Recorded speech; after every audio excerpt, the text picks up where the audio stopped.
ॐ अज्ञानतिमिरान्धस्य ज्ञानाञ्जनशलाकया चक्षुरुन्मीलितं येन तस्मै श्रीगुरवे नमः। श्रीचैतन्यमनोभीष्टं स्थापितं येन भूतले स्वयं रूपकदा मह्यं ददाति स्वपदान्तिकं। वन्देऽहं श्रीगुरुं श्रीयुतपदकमलं श्रीगुरून् वैष्णवांश्च श्रीरूपं साग्रजातं सहगण रघुनाथान्वितं तं सजीवं साद्वैतं सावधूतं परिजनसहितं कृष्णचैतन्यदेवं श्रीराधाकृष्णपादान् सहगण ललिता श्रीविशाखान्वितांश्च। हे कृष्ण करुणा सिन्धु दीनबन्धो जगत्पते गोपेश गोपिकान्त राधाकान्त नमोऽस्तुते।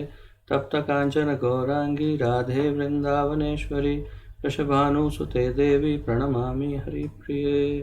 वाञ्छाकल्पतरुभ्यश्च कृपा सिन्धुभ्य एव च पतितानां पावनेभ्यो वैष्णवेभ्यो नमो नमः। अनन्तकोटि वैष्णववृन्द की जय। नमो ओं विष्णुपादाय कृष्णप्रेष्ठाय भूतले श्रीमते जयपताका स्वामिन् इति नामिने। नमो आचार्यपादाय निताय कृपाप्रदायने गौरकथाधामदाय नगरग्रामतारिणे। नमो ओं विष्णुपादाय कृष्णप्रेष्ठाय भूतले श्रीमते भक्तिवेदान्त स्वामिन् इति नामिने। नमस्ते सारस्वते देवे गौरवाणी प्रचारिणे निर्विशेष शून्यवादी पाश्चात्य देशतारिणे। जय श्री कृष्ण चैतन्य प्रभु नित्यानंद श्री अद्वैत गदाधर श्रीवासादि गौर भक्त वृंद। हरे कृष्ण कृष्ण कृष्ण हरे हरे हरे राम राम राम हरे हरे। हरे कृष्ण कृष्ण कृष्ण हरे हरे हरे राम राम राम हरे हरे। हरे कृष्ण कृष्ण कृष्ण हरे हरे हरे राम राम राम हरे हरे।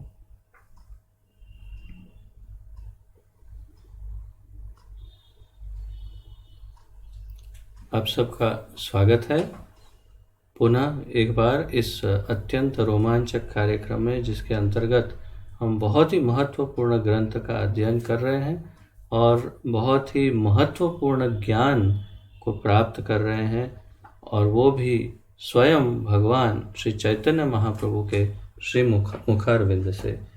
तो हम इस ग्रंथ का अध्ययन कर रहे हैं, भगवान श्री चैतन्य महाप्रभु का शिक्षामृत, जिसका अनुवाद तथा तात्पर्य दिया है हमारे इस्कॉन के संस्थापक आचार्य श्री श्रीमद् अभय चरणारविंद भक्ति वेदांत स्वामी श्रील प्रभुपाद जी ने। श्रील प्रभुपाद की जय। तो आइए कल जहाँ से हमने विराम लिया था वहीं से आरंभ करेंगे।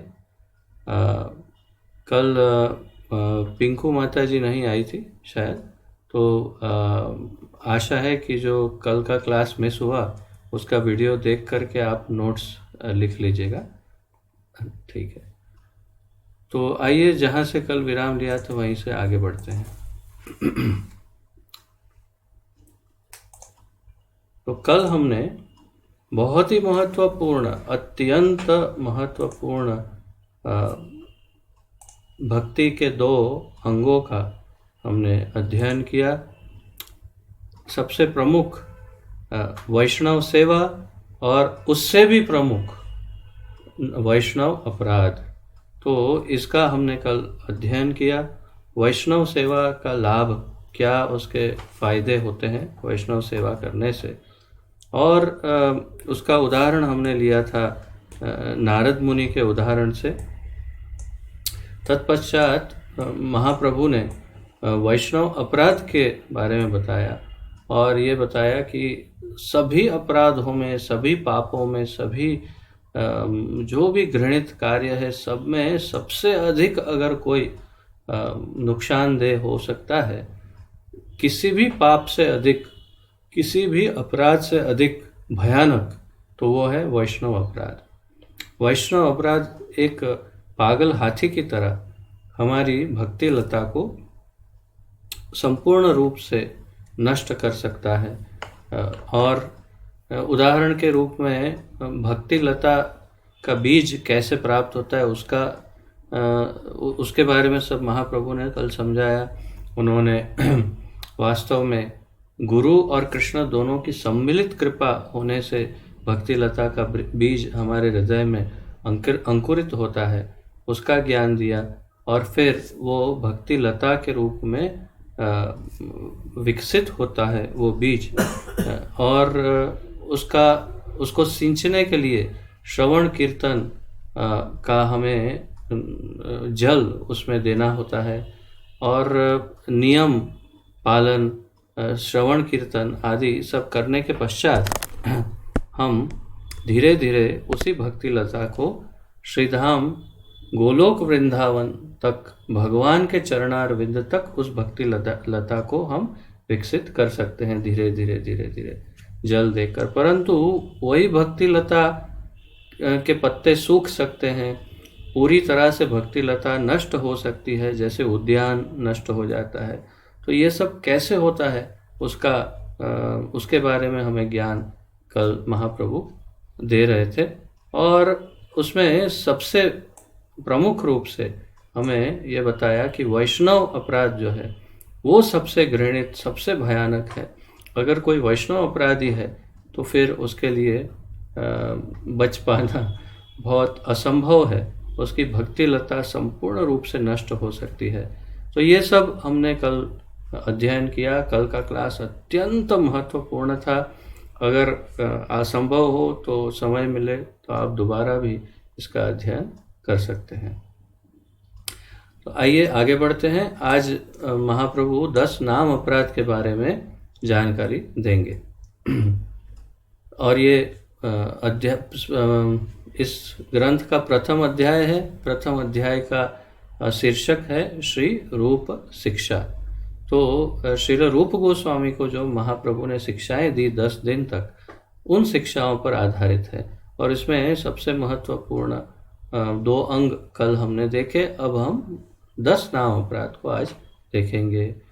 श्री भगवान नाम के जप में 10 अपराध बन सकते हैं। महाप्रभु कह रहे हैं कि भगवान का नाम जप जब हम करते हैं, हरे कृष्ण कृष्ण कृष्ण हरे हरे, हरे राम राम राम हरे हरे।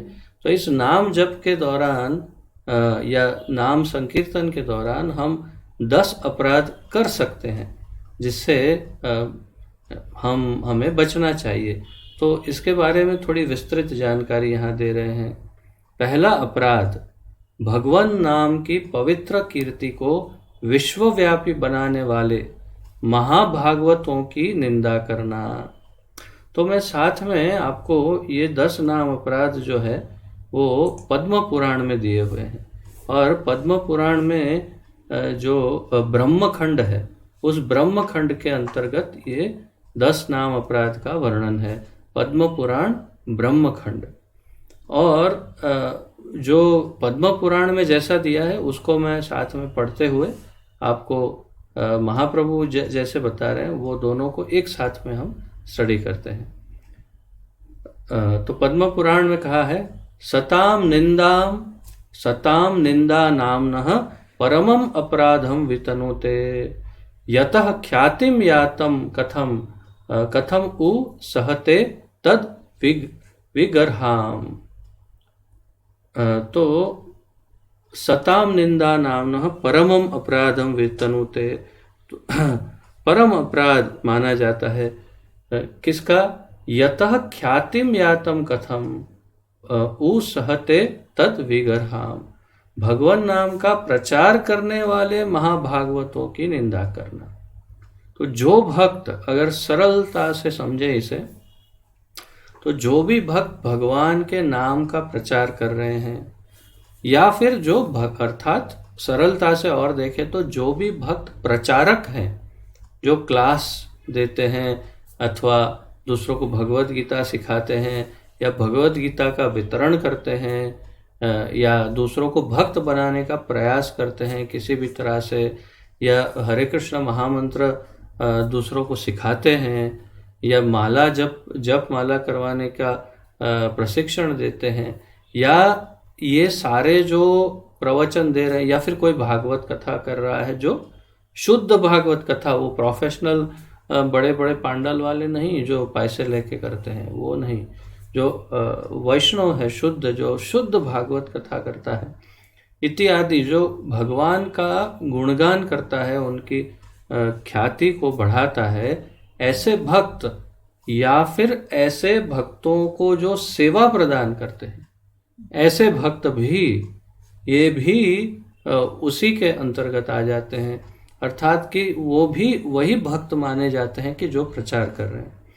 मान लीजिए कि कोई प्रचार कर रहा है और दूसरा व्यक्ति उस प्रचारक को उसका जलपान, जल पीने का, प्रसाद लेने का, उसको सोने का, आराम करने का, ये सब व्यवस्था का की देखभाल अगर कोई कर रहा है तो वो भी प्रचारक ही माना जाता है।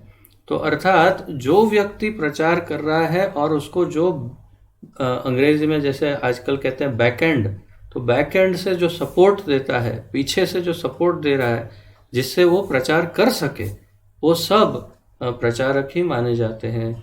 तो उन लोगों का जो प्रचारक है या जो भगवान के नाम का प्रचार करते हैं, उनकी निंदा करना ये सबसे पहला नाम अपराध है। तो ध्यान रखिएगा कि हमें कौन से 10 नाम अपराधों से बचना चाहिए। अर्थात जो कल जैसे बताया था, किसी भी भक्त की निंदा नहीं करना या उसको किसी भी तरह प्रताड़ित करना, दुख पहुंचाना, तकलीफ देना, ये सब से बचना है। दूसरा जो महाप्रभु कह रहे हैं वो पहले पढ़ते हैं और फिर साथ साथ में श्लोक भी पढ़ेंगे।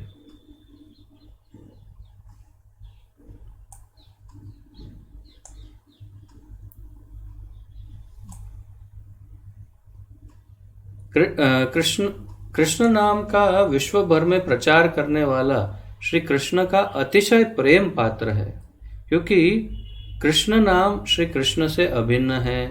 तो प्रभुपाद जी यहाँ पर उसी पहले ही नियम के बारे में अधिक जानकारी दे रहे हैं कि कृष्ण नाम का विश्व भर में जो प्रचार कर रहा है वो कृष्ण का अतिशय प्रेम पात्र है।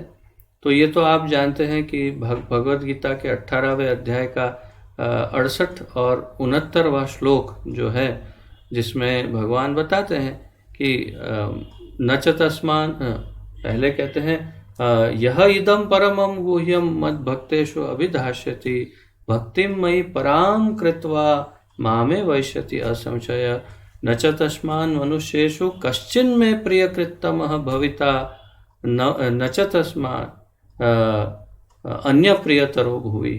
तो इससे और अधिक प्रिय मेरा कोई न भक्त हुआ है न कभी होगा, जो मेरा ये जो ज्ञान है वो दूसरों को बांटेगा। अर्थात भगवान की कीर्ति, भगवान का नाम, भगवान की भगवद गीता, उसका ज्ञान जो दूसरों को देता है, उससे अधिक प्रिय भगवान को न कभी कोई था और न कभी हो सकता है। और वो निश्चय ही भगवान कहते हैं वो मेरे पास अवश्य आ जाएगा, उसमें कोई संशय, नास्ति यत्र संशयः, उसमें कोई संशय नहीं है। तो बिल्कुल स्पष्ट कह रहे हैं भगवान कि सबसे अधिक प्रिय भगवान को ये भक्त है जो प्रचार करता है। तो प्रभुपाद जी यही कह रहे हैं कि भगवान को बहुत प्रिय होते हैं। दूसरा अपराध, अब दूसरा अपराध की बात कर रहे हैं। दूसरा अपराध भगवान विष्णु को परम तत्व के रूप में स्वीकार न करना है। तो भगवान के नाम, गुण, रूप, लीला आदि में कुछ भी भेद नहीं है, इनमें भेद मानना अपराध है। श्री भगवान सर्वोपरि है, क्योंकि कोई भी उनके समान अथवा उनसे उत्तम नहीं है। अतः उनके तथा देवताओं के नामों में अभेद मानने वाला अपराधी है। भगवान श्री कृष्ण तथा अन्य देवों को समान नहीं मानना चाहिए। ये दूसरा अपराध है। दूसरा अपराध क्या है? भगवान विष्णु को परम तत्व के रूप में स्वीकार न करना। भगवान के नाम गुण रूप लीला आदि में कुछ भेद नहीं, इनमें भेद मानना अपराध है। और भगवान सर्वोपरि है, और देवी देवताओं के नाम में या आदि में भेद न करना ये अपराध है। और ये अपराध को हम देखते हैं पद्म पुराण से। शिवस्य श्री विष्णोर्यः इह गुणनामादि सकलम धिया भिन्नम पश्येत स खलु हरिनाम नामा हितकरः। शिवस्य श्री विष्णोर यह इह गुण नाम आदि सकलम, तो शिव और आदि, तो शिव और ब्रह्मा जी आदि देवी देवताओं को, और श्री विष्णु और शिव में और श्री विष्णु में यह गुण नाम आदि सकलम धिया भिन्नम पश्येत स खलु हरिनाम हित नाम अहितकरः। तो शिव ब्रह्मा आदि देवों के नाम को भगवान नाम के समान अथवा उनसे भिन्न समझना। शिव ब्रह्मा आदि देवों के नाम को भगवान के नाम के समान अथवा उनसे अलग समझना, अर्थात जैसे कि प्रभुपाद जी ने समझाया था। और शिव ब्रह्मा आदि देवों के नाम को भगवान के नाम के समान समझना ये एक अपराध है, अथवा उनसे भिन्न समझना, अर्थात कि उनका नाम जो है ब्रह्मा जी का नाम या शिव जी का नाम या अन्य देवी देवता, तो वे भगवान के नाम के ऊपर ही निर्भर हैं, वे भगवान के नाम से उस प्रकार से अभिन्न हैं। तो ये बहुत महत्वपूर्ण है। तो शिव ब्रह्मा आदि देवताओं के नाम को भगवान नाम के समान अथवा उनसे भिन्न समझना, ये दूसरा अपराध है। तीसरा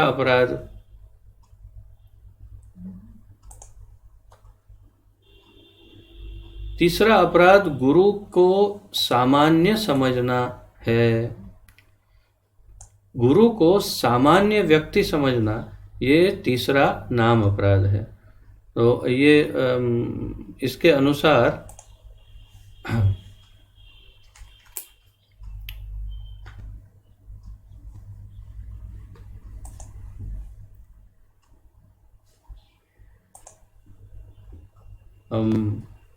पद्म पुराण के अनुसार गुरोर अवज्ञा, तो ये वास्तव में एक श्लोक की तरह ये सब बोला जाता है। सताम निंदा नामनः परमम अपराधम वितनुते यतः ख्यातिम यातम कथम ऊसहते तद्विगर्हाम। शिवस्य श्री विष्णोर्यः यः गुणनामादि सकलम धिया भिन्नम पश्येत स खलु हरिनाम हितकरः। गुरोर अवज्ञा श्रुतिशास्त्र निंदनम तथार्थवादः हरिनाम निकल्पनम। नामनो बलाद्यस्य हि पाप बुद्धिर न विद्यते तस्य यमैहि शुद्धिः। धर्मव्रत त्याग हुतादि सर्व शुभ क्रिया साम्यमपि प्रमादः। अश्रद्धदाने विमुखेपि अशृण्वति यश्चोपदेशः शिवनाम अपराधः। श्रुत्वापि नाम महात्म्यं यः प्रीतिरहितो अधमा अहं ममादि परमो नाम्नि सोप्यापराध कृत। तो ये इस प्रकार बोला जाता है, परंतु अब हम इसे धीरे धीरे एक एक करके ले रहे हैं। तो तीसरा नाम अपराध है गुरोर अवज्ञा, गुरु की अवज्ञा करना, श्री गुरु की अवज्ञा करना। श्री गुरुदेव कहते हैं अभी आप अपना वीडियो ऑन करिए और वीडियो ऑन ना करना, है ना। जूम पर वीडियो ऑन नहीं करना और समझना कि हम बस बैठे बैठे सब ज्ञान प्राप्त कर लेंगे, ये तो बोलता रहेगा, उससे क्या फर्क पड़ता है। गुरोर अवज्ञा ये तीसरा नाम अपराध है, अर्थात गुरुदेव ने अगर आज्ञा दी है वो शास्त्र सम्मत आज्ञा है अर्थात ये तो मैं मजाक कर रहा हूँ, परंतु वास्तव में कोई शास्त्र सम्मत आज्ञा दे रहे हैं गुरुदेव, और यदि उसका पालन नहीं किया जाए तो ये नाम अपराध होता है और भगवान के नाम का अपमान होता है, और हमारी भक्ति जो है उसका क्षय होता है। तो उदाहरण दो प्रकार के हो सकते हैं। पहला तो उदाहरण की आवश्यकता ही नहीं कि जो भगवान गुरु के आज्ञा पे जो प्रश्न चिन्ह उठाए बिना हमेशा गुरु की आज्ञा का पालन करे, तो वो कभी अपराधी नहीं हो सकता, नाम अपराधी। परंतु दूसरी तरफ बलि राजा का उदाहरण है। जब वामन देव बलि राजा के दरबार में यज्ञशाला में पधारे भिक्षा मांगने के लिए, तो बलि राजा के गुरु शुक्राचार्य वहाँ पर प्रस्तुत थे। शुक्राचार्य ने इतनी बड़ी कृपा की हुई थी बलि राजा पर कि बलि राजा जब इंद्र के हाथों मारे गए थे, तो यही शुक्राचार्य ने संजीवनी विद्या से मृत मरे हुए बलि राजा को पुनर्जीवित किया था। तो कितना कितना बड़ा ऋण है बलि राजा के ऊपर इस गुरु का। इसके अलावा वे उनके दीक्षा गुरु, शिक्षा गुरु सब कुछ है। तो जब वामन देव पधारे और बलि राजा नहीं पहचान पाए, परंतु शुक्राचार्य बहुत ही विद्वान, अत्यंत विद्वान ब्राह्मण है, वो तुरंत पहचान गए और बलि राजा को कान में जाकर कहा कि ये सामान्य वामन मत समझना इसको, ये कोई सामान्य ब्राह्मण नहीं है, ये स्वयं नारायण है, विष्णु है।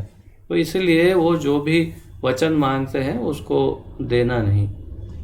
तो बलि राजा ने कहा कि मैं तो अभी उनको वचन दे चुका हूँ कि मैं आपको जो चाहिए दे दूंगा। तो कहा कि नहीं, इसके लिए शास्त्रों में कुछ विधियां बताई है कि कैसी कंडीशन में, कैसे परिस्थिति में दिया हुआ वचन भंग किया जा सकता है। तो वो सब ज्ञान दिया शुक्राचार्य ने कि देखो ऐसी ऐसी परिस्थिति में तुम अपना वचन तोड़ सकते हो, कोई परेशानी नहीं है, तुम उनको ये कारण बता के वचन तोड़ दो, परंतु इसको देना नहीं, नहीं तो ये तुम्हारे पास तुम्हारा कुछ भी नहीं रहने देगा, तुम्हारे शरीर पर जो कपड़े हैं वो भी ले लेगा, कुछ नहीं रहने देगा तुम्हारा, क्योंकि ये भगवान है स्वयं। तो ये 3 पग भूमि मांग रहे, लेकिन ये तुम जानते नहीं ये क्या करेंगे, और तुमको इतना ही नहीं, जो मांगेंगे वो तुम दे नहीं पाओगे तो तुम्हें अपराधी बना करके दंडित भी करेंगे। तो वामन देव ये बलि महाराज ने सोचा और फिर गुरुदेव से कहा, गुरुदेव आपने मुझे सिखाया है समसिद्धिम हरितोषणम, जो कोई भी अपने पास जो भी सिद्धियां हैं वो सब कुछ तो भगवान के देन है, भगवान के आनंद के लिए है सब कुछ, और सब कुछ ईशावास्यम इदम सर्वम, तो ये सब कुछ तो भगवान का ही है, फिर आप मुझे कैसे रोक रहे हैं। तो गुरुदेव ने कहा, देख मैं तुझे वार्निंग देता हूँ, तू मेरे साथ आर्ग्यूमेंट मत कर, तू बस तोड़ दे वचन। तो बलि ने कहा, गुरुदेव मुझे क्षमा करिएगा, मैं ये वचन नहीं तोड़ पाऊंगा। मैं इतना सौभाग्यशाली हूं कि मेरे दादा प्रहलाद महाराज, जिनके भक्त थे, परम भक्त, जो महाभागवत भक्त हैं, वो स्वयं नारायण आज चलकर मेरे घर आकर मेरे पास कुछ मांग रहे हैं और मैं उनको नाराज कर दूं। और नारायण से ऊपर और है क्या? स्वयं भगवान जब मेरे पास कुछ मांगने आए हैं तो मेरे पास और कोई विकल्प क्यों हो?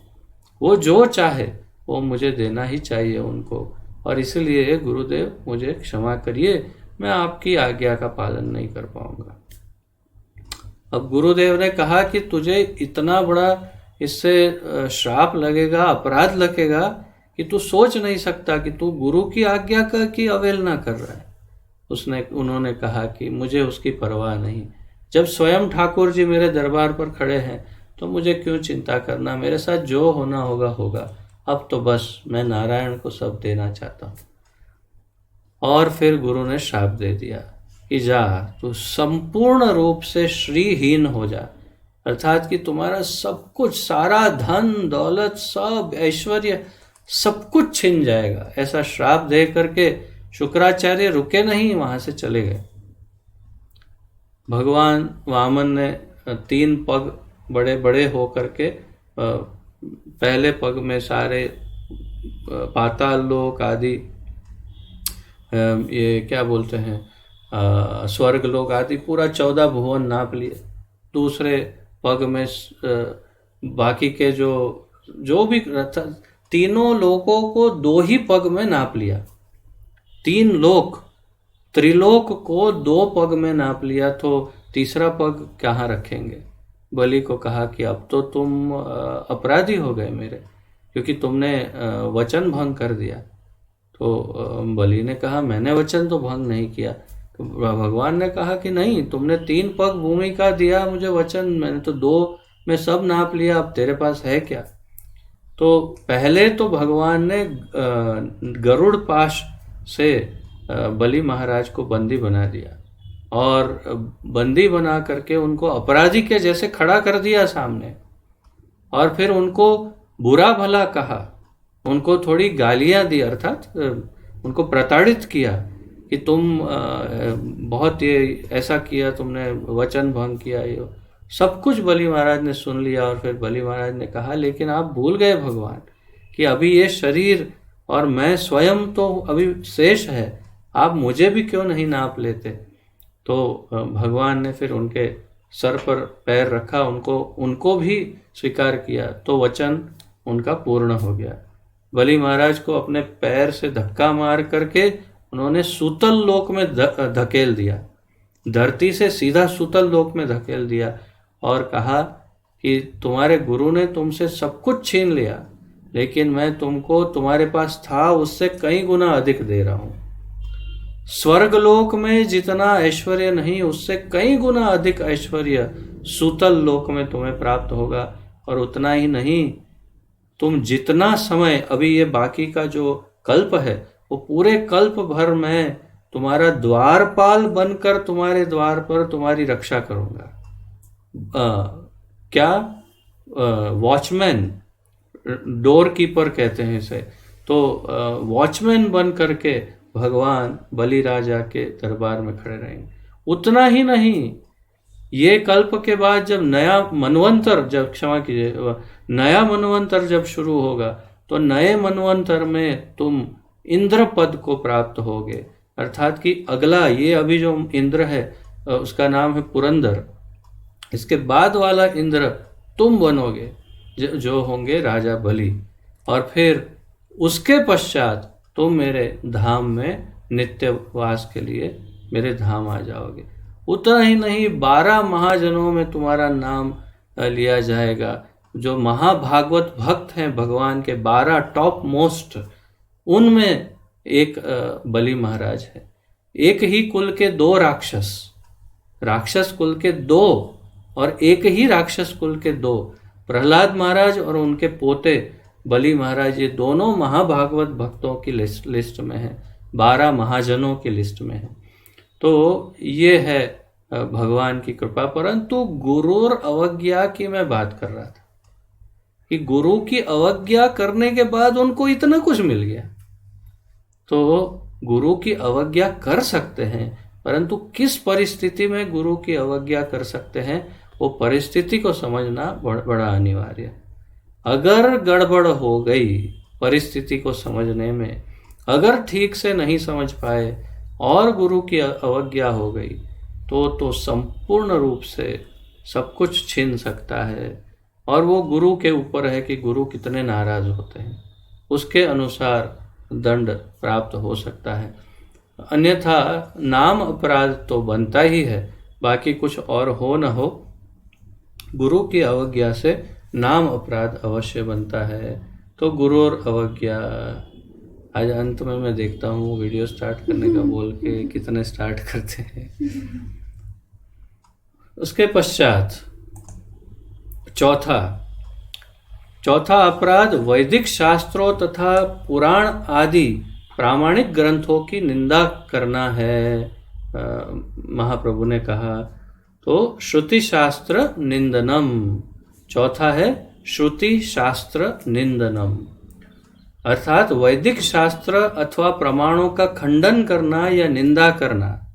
तो कई ऐसे सरफेरे आध्यात्मवादी भी होते हैं, जो भौतिकवादी हैं वो तो है ही, वो तो नास्तिक हैं, उनको तो क्या कहना, परंतु कुछ ऐसे आध्यात्मवादी भी होते हैं जो वेदों की और शास्त्रों की अवहेलना करते हैं, निंदा करते हैं, और इसलिए वो नाम अपराधी होते हैं भगवान के। इसलिए बहुत कड़े दंड के का भाजन करना पड़ता है उन्हें, कड़े दंड के भागी हो जाते हैं और उनको भोगना ही पड़ता है कभी न कभी वो सब दंड। तो नाम अपराध में ये एक बहुत महत्वपूर्ण है, श्रुति शास्त्र निंदनम, वेदों की, श्रुतियों की, उपनिषद पुराण आदि जो है शास्त्र जो है उनकी निंदा करना, ये एक नाम अपराध माना गया है। और उतना ही नहीं, पांचवा अपराध है नाम महिमा को अर्थवाद समझना। तो तथा अर्थवादो, तथा अर्थवादो ये है, या तथा अर्थवादः ये है पांचवा नाम अपराध। पवित्र भगवान नाम में अर्थवाद का आरोप। तथा कोई कहे हरे कृष्ण, हाँ तो हरे कृष्ण का क्या अर्थ है, और कहे कि उदाहरण दे रहा हूँ ऐसे ही कि हरे हरे का अर्थ तो है महादेव और कृष्ण तो है भगवान कृष्ण, तो महादेव कृष्ण ये है अर्थवाद, अर्थात अपने मन से उसके अंदर कोई भी उसका अर्थ निकालना, या फिर महामंत्र का कोई अर्थ देना, कोई भगवान के किसी भी नाम का कोई अपने मन से अर्थ देना जो शास्त्रों में न हो, उसे अर्थवाद कहते हैं।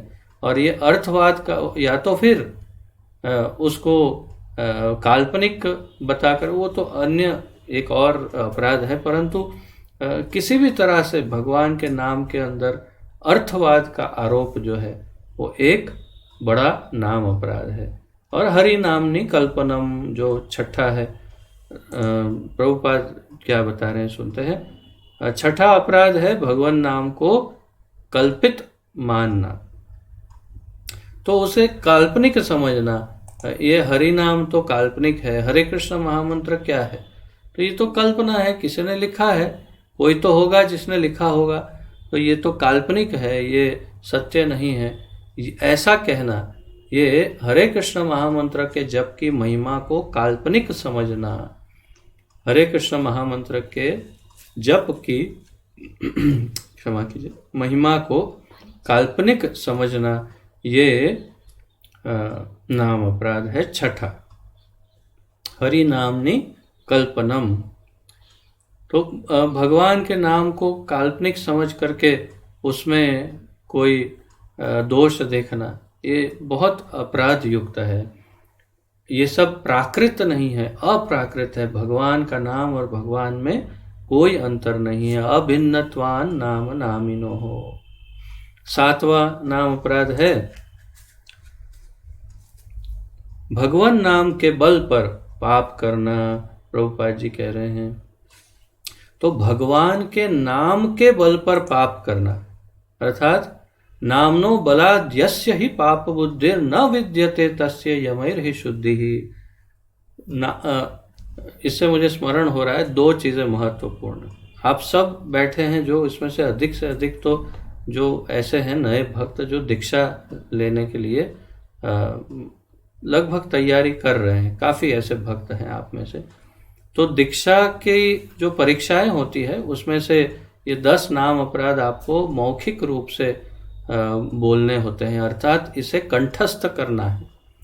हिंदी में, बांग्ला में, अंग्रेजी में, संस्कृत में, किसी भी भाषा, गुजराती में, किसी भाषा में भी आप इन 10 नाम अपराधों को आपको कंठस्थ करना है और आपको अवश्य पूछेंगे, इसमें कोई डाउट नहीं है, पूछते ही हैं। तो आपकी जब ओरल एग्ज़ाम होगी उसमें मौखिक परीक्षा उसमें पूछेंगे कि 10 नाम अपराध बोलिए, तो आपको बोलने हैं। तो आप किसी भी अपनी योग्य भाषा में इसे कंठस्थ कर सकते हैं। तो मैं ये कह रहा था कि मैंने इसे संस्कृत में ही कंठस्थ किया था, जैसा पद्म पुराण में दिया है। तो जब मुझे परीक्षा में पूछा गया तो मैं यही पूरा संस्कृत में ही बोल गया था। अनुवाद मैंने कंठस्थ किए नहीं थे, क्योंकि जब समझते हैं तो अनुवाद तो बोल ही सकते हैं बोलकर, परंतु किसी भी भाषा में आपको कंठस्थ करना है, बस ये आपके लिए अनिवार्य है। जो दीक्षा लेने वाले हैं उनके लिए बहुत सरल है। रोज एक बार बोलने का प्रयास, ये प्रैक्टिस करो, और धीरे धीरे धीरे 4-5 महीने में अपने आप ही याद हो जाएगा। रोज जब एक बार बोलेंगे तो सुबह। तो नामनो बलाद यस्य ही पाप बुद्धिर न विद्यते तस्य यमैर ही शुद्धि ही। इसका अनुवाद करते हैं, नाम के बल पर पाप करना। नामनो बलाद यस्य ही पाप बुद्धि, अर्थात भगवान का नाम है, हरे कृष्ण महामंत्र क्या करता है? एक बार हरे कृष्ण बोलने से जन्मों जन्मांतर के पाप धुल जाते हैं। ये तो सत्य है। हाँ ठीक है, तो क्या करें?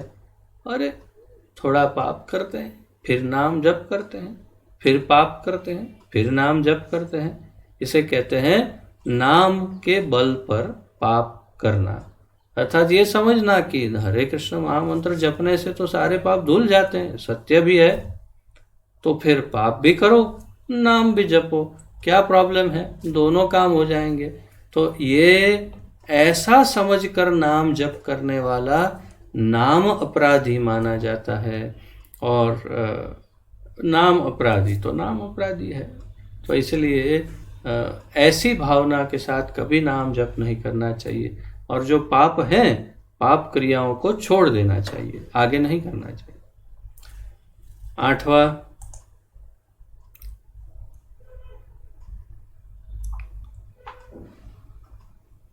8वां अपराध है कर्मकांड, त्याग, यज्ञ तथा अन्य प्रकार के त्यागों को भगवान नाम कीर्तन के तुल्य मानना।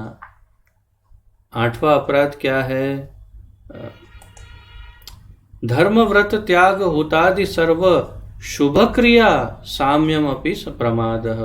धर्म व्रत त्याग हुत यज्ञ आदि सर्व शुभ क्रिया, ये सब शुभ क्रिया साम्यम अपि प्रमाद। तो हरे कृष्ण महामंत्र के जप को वेदों में वर्णित एक शुभ सकाम कर्मकांड के समान समझना।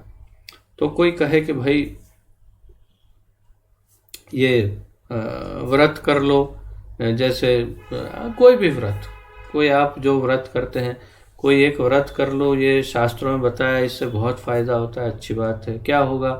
पुण्य मिलेगा, अच्छे जीवन में सब अच्छा होगा, शुभ होगा सब कुछ जीवन में, ठीक है। धर्म, तो हम ये धर्म का पालन करते हैं, इससे ये शुभ होता है, ये अच्छा होता है। त्याग अर्थात दान देना, या तो तपस्या करने के लिए कुछ त्याग कर देना कि हम पूरा महीना चाय नहीं पिएंगे। चाय तो जीवन भर नहीं पीना है, उसे छोड़ ही देना है, महीना नहीं। तो कुछ त्याग कर देना। और फिर यज्ञ करना, कोई देवी देवता का यज्ञ, या ये अनुष्ठान, ये यज्ञ, ये सब शुभ क्रियाओं के समान हरि नाम को समझना। अर्थात हरे कृष्ण महामंत्र जप करेंगे तो बहुत पुण्य मिलेगा, स्वर्ग में जाने मिलेगा, सब दुख दूर हो जाएंगे, इससे बहुत सब कुछ शुभ हो जाएगा, ऐसा बताना या समझना, कर्म कांड के की शुभ क्रियाओं के समान समझना, ये नाम अपराध है। अर्थात हरे कृष्ण महामंत्र को या हरि नाम संकीर्तन या नाम जप को या भगवान के नाम को इन किसी भी शुभ क्रियाओं के साथ उसकी तुलना करना, ये नाम अपराध माना जाता है, नहीं करना चाहिए।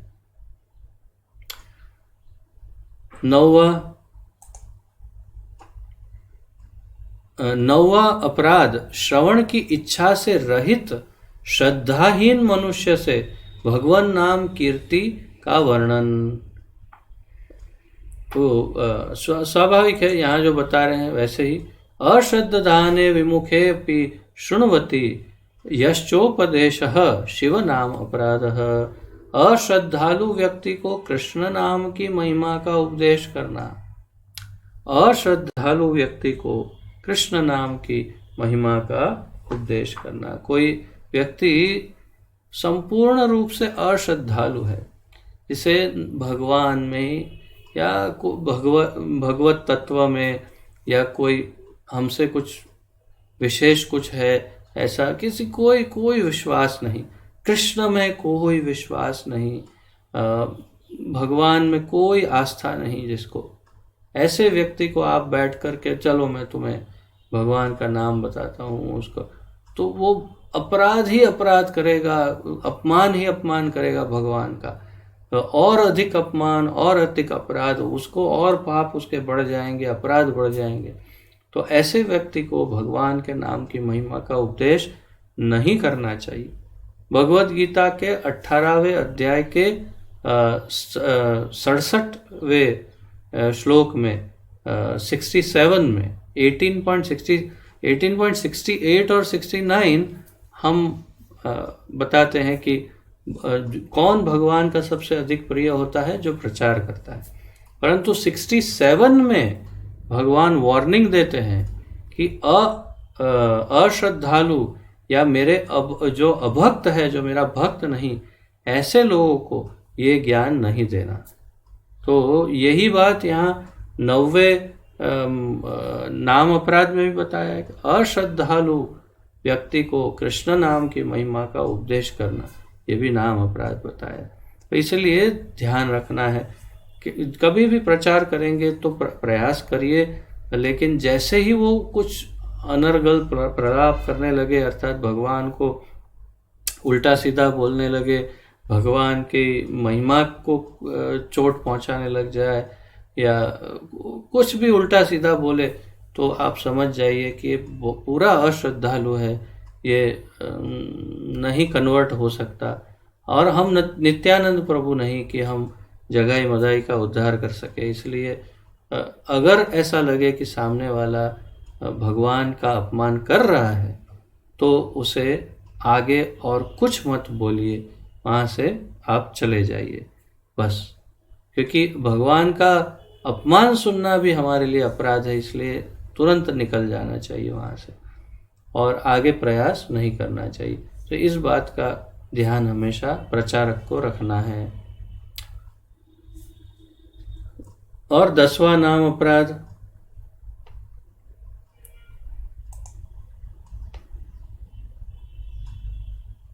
दसवां और अंतिम नाम अपराध है हरि नाम का श्रवण कीर्तन करते हुए भी विषय आसक्ति बनाए रखना। अगर यहां पढ़ते हैं, श्रुत्वापि नाम महात्म्यम यह प्रीति रहितो अधम अहम ममादि परमो नामनी सो अपि अपराध कृत। तो हरे कृष्ण महामंत्र के जप में पूर्ण विश्वास न होना और इसकी इतनी अगाध महिमा सुनने पर भी विषय आसक्ति बनाए रखना। हरे कृष्ण महामंत्र के जप में पूरा विश्वास न होना, पूर्ण विश्वास न होना कि ठीक है हरे कृष्ण जपते हैं लेकिन ये पर्याप्त नहीं है, कुछ और भी साथ में करना पड़ता है, थोड़ा ये व्रत करना पड़ेगा, थोड़ा ये देवी की पूजा करनी पड़ेगी, ये व्रत करना पड़ेगा थोड़ा, क्योंकि एक अकेला हरे कृष्ण महामंत्र क्या करेगा बेचारा, वो तो अकेला है ना, वो क्या कर सकता है। ऐसा कुछ अविश्वास या पूर्ण विश्वास ना होना और इसकी इतनी अगाध महिमा सुनने पर भी 64 सप्ताह 64 सप्ताह तक भक्ति वृक्ष में हर बार नामामृत श्री नामामृत से हरि नाम का महिमा सुनने पर भी जब भी हमारे वरिष्ठ भक्त बोलते हैं तो नाम का महिमा बोलते हैं, प्रभुपाद जी कहते हैं, गुरुदेव कहते हैं, महाप्रभु कहते हैं, सभी हरि नाम का महत्व बता रहे हैं, फिर भी इतना सुनने पर भी विषय आसक्ति बनाए रखना, अर्थात हाँ ठीक है हम हरे कृष्ण जपेंगे ठीक है, लेकिन हमें ये भोग करना है, ये चाहिए वो चाहिए, तो ये भी नाम अपराध है। अहम मम आदि परमो नामनी सोप्य अपराधकृत, सोप्यपराधकृत। तो अहम ममादि परमो अर्थात मैं और मेरा, अहम मम आदि मतलब मैं, अहम मैं, मम मेरा, और आदि मतलब सब कुछ कहाँ है, गोल गोल घूम रहा है, मैं और मेरा, मैं और मेरा, उसी के आजू बाजू में गोल गोल घूम रहा है सब कुछ। तो अहम ममादि परमो, मैं वही सबसे परम है, और बाकी तो सब ठीक है, चलो हरे कृष्ण कभी कभी जप लेते हैं, तो ये नाम अपराध है। इसलिए अहम ममादि नहीं, कृष्ण, कृष्ण ही हमारा केंद्र है जीवन का, तब हम नाम अपराधी नहीं होंगे। तो यहाँ पर ये 10 अपराध बताए, प्रभुपाद ने थोड़ा एक्स्ट्रा भी बताया है। ध्यान पूर्वक जप न करना भी एक अपराध है। स्वयं को वैष्णव समझने वाले सभी भक्तों को इन नाम अपराधों से बचना चाहिए, जिससे जीवन की अभिष्ट सिद्धि शीघ्र प्राप्त हो, जो है कृष्ण प्रेम। तो कृष्ण प्रेम की प्राप्ति के लिए इन 10 नाम अपराधों से हमें सदैव बचना चाहिए। अब यहाँ प्रभुपाद जी जो जैसा श्री चैतन्य महाप्रभु ने कहा उसके उल्लेख में आगे कह रहे हैं, सारांश में अपराध रहित भगवान नाम कीर्तन से मुक्त अवस्था प्राप्त होती है। मुक्तावस्था में जीवन सब प्रकार की प्राकृत आसक्तियों से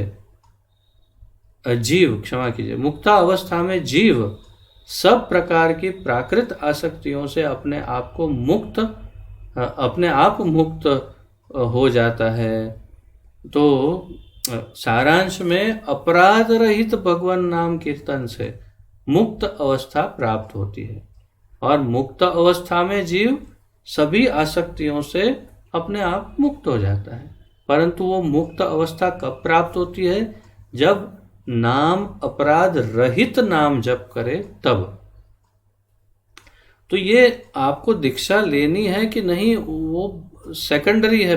सबसे मुख्य बात यह है कि पहले आप देखिए कि इसका महत्व कितना ज़्यादा है नाम अपराध का, अर्थात नाम अपराध न करने का महत्व, और उसको समझते हुए क्या आपको नहीं लगता इसे वैसे ही कंठस्थ कर लेना चाहिए और हमेशा स्मरण रखना चाहिए कि इन 10 अपराधों से हम हमेशा बचें, ताकि हम भगवान की प्राप्ति कर सके, भगवान के प्रेम की प्राप्ति कर सके, उन्नति कर सके। तो ये बहुत महत्वपूर्ण है वैसे ही ये 10 नाम अपराध। इसीलिए यदि हरिनाम कीर्तन करने पर भी किसी में आसक्ति बनी रहे तो अवश्य ही वह कोई न कोई नाम अपराध कर रहा है।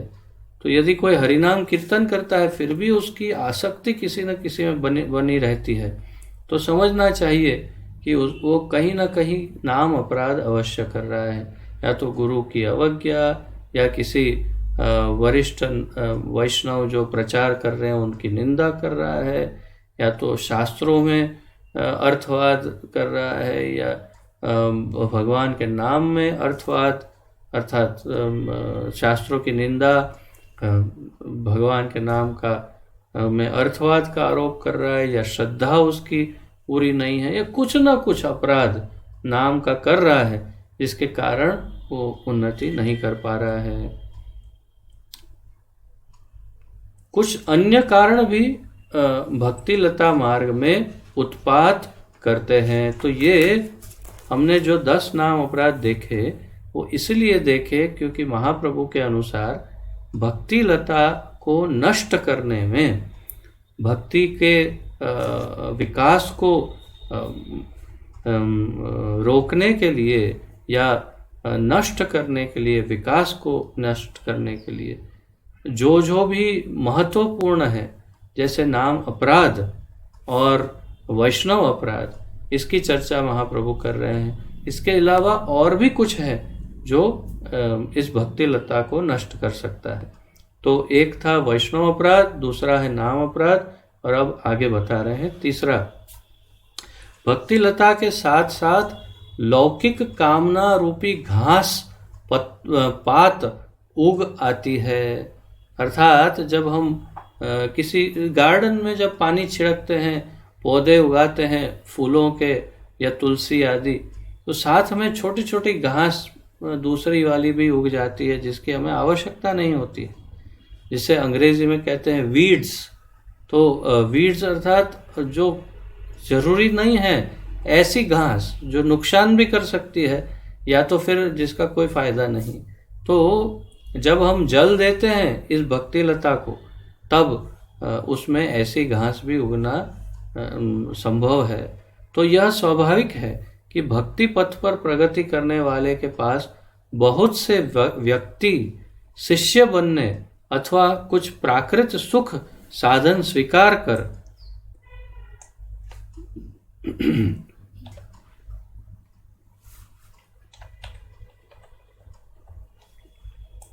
स्वीकार करने की प्रार्थना करने आते हैं। यदि वह शिष्यों की बड़ी संख्या से अथवा उनके द्वारा दिया प्राकृत सुखों के प्रति आकृष्ट होकर गुरु के रूप में अपने कर्तव्य को भूल बैठता है, तो भक्ति लता की वृद्धि रुक जाती है।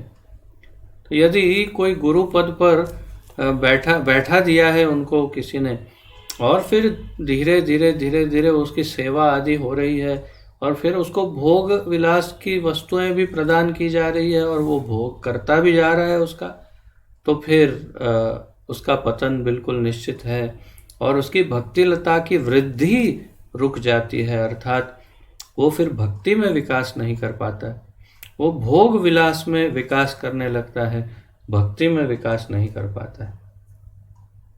और ये भी संभव है कि कभी ना कभी वो बहुत बड़े अपराध का कारण बन जाए या हिस्सा बन जाए, या फिर कोई बड़ा अपराध कर बैठे और बड़ा पाप कर बैठे और भक्ति से संपूर्ण रूप से वो मार्ग से पथभ्रष्ट हो जाए।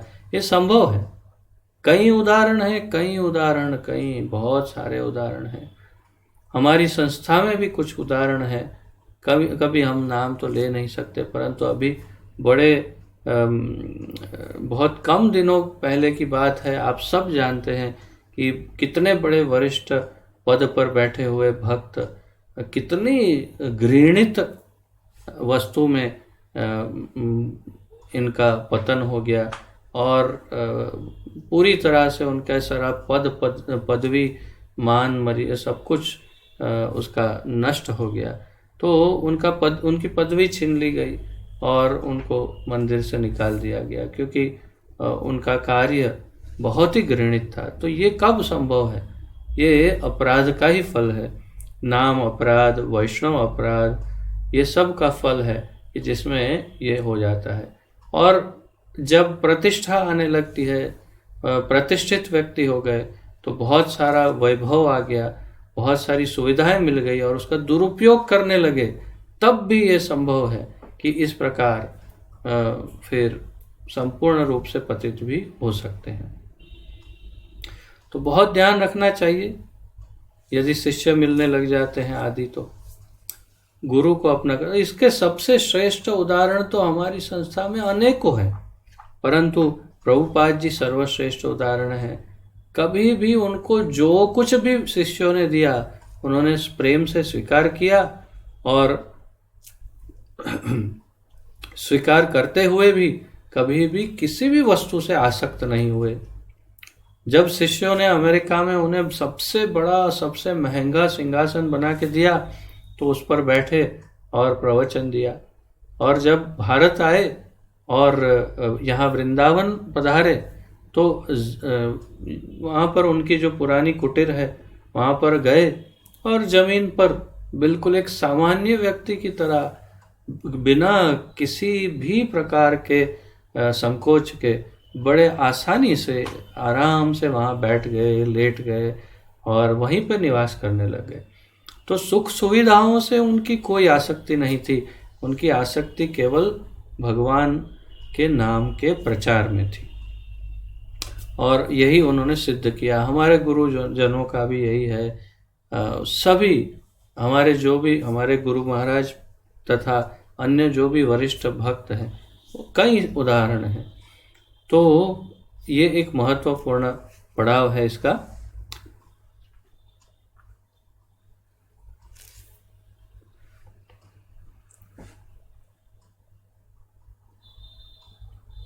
प्राकृत सुख साधनों का लाभ लेने मात्र से उनमें प्रबल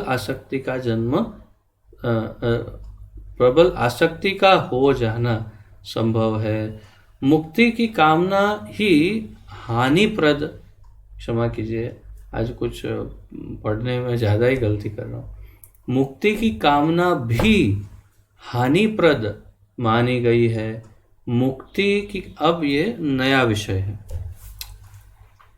तो हमने अभी तक वैष्णव अपराध देखा, नाम अपराध देखा, सुख सुविधाएं मिलती है तो उससे भक्ति लता को नुकसान पहुंचता है, वो देखा। इसलिए अधिक सुख सुविधा और शिष्य या धन वैभव समृद्धि संपत्ति प्रतिष्ठा, ये सब भक्ति में नुकसानदेह हैं, वो सब देखा। और चौथा, मुक्ति भी भक्ति में हानिप्रद है, मुक्ति की कामना भी हानिप्रद मानी गई है। मुक्ति की कामना अर्थात मुझे मुक्त हो जाना है। क्या आप भक्तों को जब डिस्कस करते हुए सुनते हैं, मैं हमेशा देखता हूँ जब भक्त आपस में बात करते हैं तो बोलते हैं, अरे गोलोक धाम जाएंगे ना, ये करेंगे, गोलोक धाम में तो ये हो। अरे भाई, एक शुद्ध भक्त की कामना गोलोक धाम में जाने की भी नहीं होती।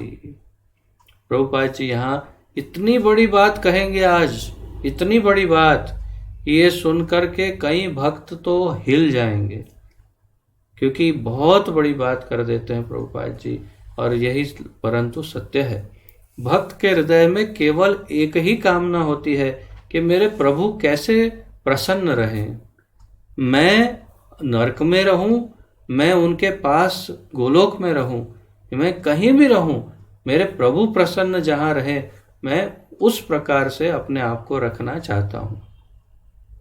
मेरी कामना नहीं कि मैं गोलोक धाम जाऊं या यहाँ जाऊं वहाँ जाऊं, जो उनकी इच्छा हो मैं वैसा करना चाहता हूं।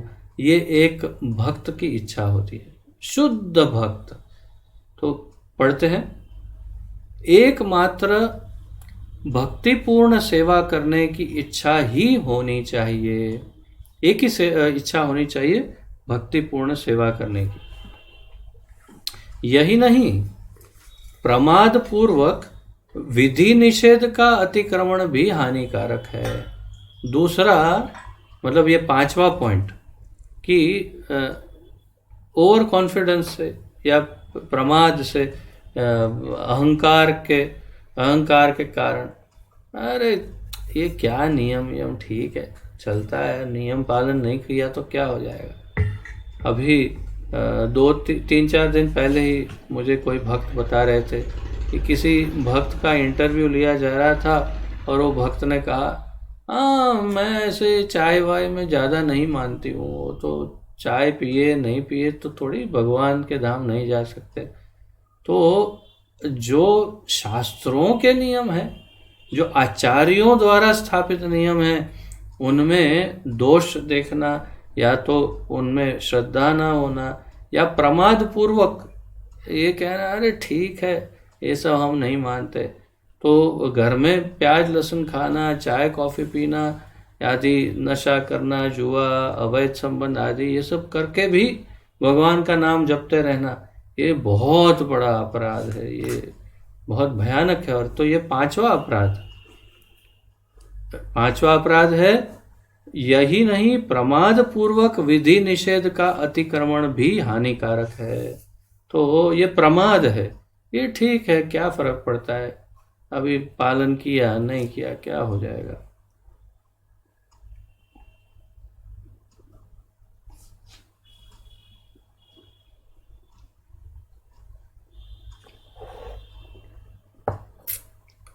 तो इस प्रकार किसी भी अवस्था में इन 4 नियमों का अतिक्रमण नहीं करना चाहिए। कौन से 4 नियम है, प्रभुपाद जी यहाँ बता रहे हैं।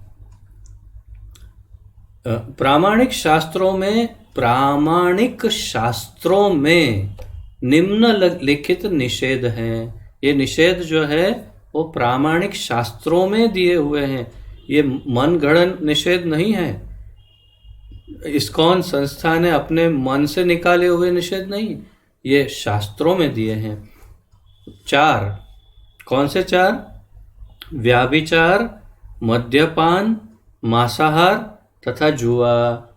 ये 4 साधक के लिए इनका पूर्ण निषेध है, पूर्ण निषेध। इन सिद्धांतों का पूर्णतः पालन न करने पर भक्ति साधना में महान व्यवधान उपस्थित हो सकते हैं। इन सिद्धांतों का पूरी तरह से पालन नहीं करने पर भक्ति में, साधना में बड़े बड़ी तकलीफें, बड़े बड़े प्रॉब्लम, बड़ी बड़ी मुश्किलें आ सकती है महाप्रभु के अनुसार। तो ये 4 नियम को अच्छी तरह समझ लीजिए। व्यभिचार सबसे प्रथम, अर्थात बिना शादी के संबंध, और इससे देखिए धर्म, जो धर्म है, धर्म के 4 मुख्य सिद्धांत हैं। धर्म में 4 उसके मुख्य, उसके स्तंभ बताए गए हैं, पिलर्स, पाया जिसे कहते हैं। तो 4 मुख्य स्तंभ हैं धर्म के। कौन से? पवित्रता, सत्य, पवित्रता, सत्य, पवित्रता, त्याग अर्थात तपस्या, और शुचि अर्थात शुद्धता। तो शुद्धता पवित्रता एक ही हुआ ना, दया।